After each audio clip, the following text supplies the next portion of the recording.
Hello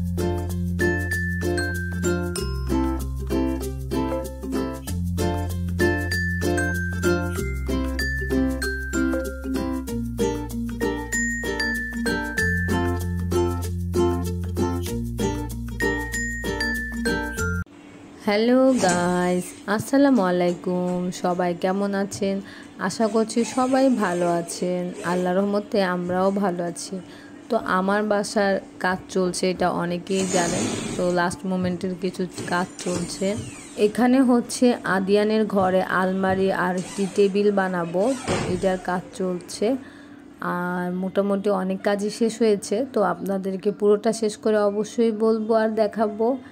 আর আমরা চলে আসছিলাম গুলশানে, হচ্ছে বিক্রমপুর ট্রেডার্সে, মানে কিছু লাইট টাইট দেখবো আর ফ্যান কিনবো। যেহেতু এখন আমরা এই বাসাটা উঠে যাব, তো এখন ফ্যান ট্যান তো লাগবে, আর কিছু লাইট দেখছিলাম। আমরা এতদিন ছিলাম হচ্ছে আমার মার বাসায়, খুব কষ্ট করেছিলাম। আমার শাশুড়ির বাসায়, দুই বাসা মিলিয়েই ছিলাম। তো এখন চলে আসছি লাইট দেখার জন্য কিছু। তো আমরা ভেবেছিলাম লাইট কিনতে বেশি একটা সময় লাগবে না, আনাইজাকে নিয়ে আসছিলাম। বাট আনাইজা এত জ্বালাচ্ছিল যে আমি হচ্ছে ঠিকমতো ভিডিও নিতে পারিনি। তো এই তো আমরা একটা ফ্যান কিনে নিয়েছিলাম। তো ফ্যানটা দুইটা কালার ছিল, কফি আর সাদা। তো আমি কফিটাই নিয়েছি, তো সাদাটাও আপনাদেরকে দেখিয়ে দিয়েছিলাম।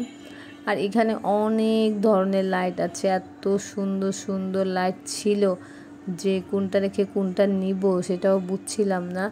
তো একটা ঝাড়বাতি নিব, বাট ঝাড়বাতিটা আজকে কিনে নেই, দেখে গিয়েছি যে কী টাইপের নিব।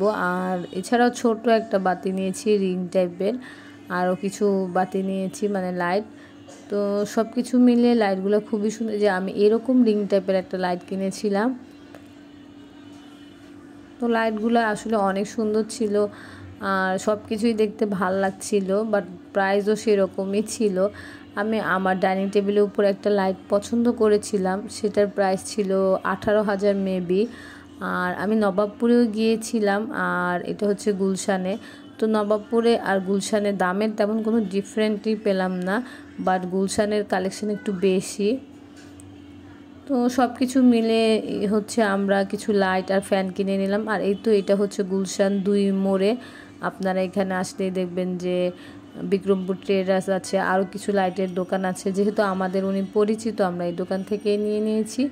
আর এখন হচ্ছে গাড়ির মধ্যে সব কিছু উঠাচ্ছে।